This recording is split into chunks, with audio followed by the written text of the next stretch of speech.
Endi bunday romantik qilmayman точно. Ozib yozib xo'jayinimga birinchi marta romantik qilib qo'yay deb chiroyli stol tayyorlab qo'ygandim. Uniyam rasvosini chiqarib yubordi. Ko'chada ovqatlanib kelganmishlar. Shunaqa qilib ertalabdan qizim bilan turib oldik. Uylarni yig'ishtirib, xonalarni tozalab, o'zimga qarab.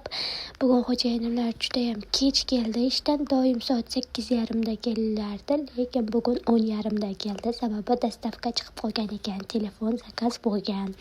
Shuning uchun xo'jayinim ishdan charchab keladi-ku deb dastavka telefonni olib borib kelgandan keyin yo'lda charchaydi-ku deb yaxshi ko'rgan ovqatini qilib qo'ysam, stol yozib, bu kishim yo'lda ovqatlanib kelgan ekan. Shunaqa asabiylashdim. Xafa bo'lma xotinjon, kechga yeymiz, ikkovimiz kechasi yeymiz deb qo'yadilar yana. Ha, mayli dedim-da, uyim ishlarini qilib, qizimga qarab, o'zimga qarab oldim. Ko'pchilik so'raydi, yuzingizga qanaqa uxudviy nimalar, naborlar ishlatasiz deb. Yuzimga faqat shu gold nabor bilan faqat nima ishlataman? 345 degan krem yaqinda ishlatib boshladim va bizni dastavkamiz kelib qoldi. Shuni olib kelib oldik. Uyimizga e'tibor bermaysizlar. Shunaqa bardak bo'lib turadi. Bolali uy hammada bo'ladi bu narsa menimcha, lekin bu iflosniki oshibdi. Uyini kecha tozalab berdim, baribir bardak qilibdi. Qizimga shunaqa tuxum ertalabga qaynatib beraman. Sosiska bilan bu qaynagan suvga solganim uchun shunaqa bo'lib qolibdi, e'tibor bermaysizlar. Bu esa o'zimga nonushta, salat va tuxum qovurilgan. Bu esa men bu yaramasga.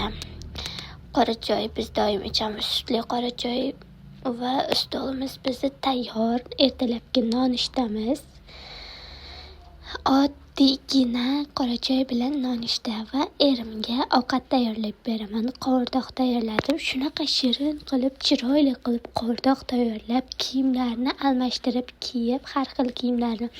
Oxirgi kiyimim mana bu bo'ldi. Oddiy O'zbekistondan olib kelgan. Bu kiyimni 4 yildan beri kiyaman. Judayam kachestvasi yaxshi ekan va erim kelishiga tayyorlanib, bo'yanib, silanib o'zimga qarab o'tirsam, bu kishim ovqatlanib kelgan yo'ldan kelib, yuvinib yotibdi. Endi dam olib, ovqatni kechqurun yeymiz deydi.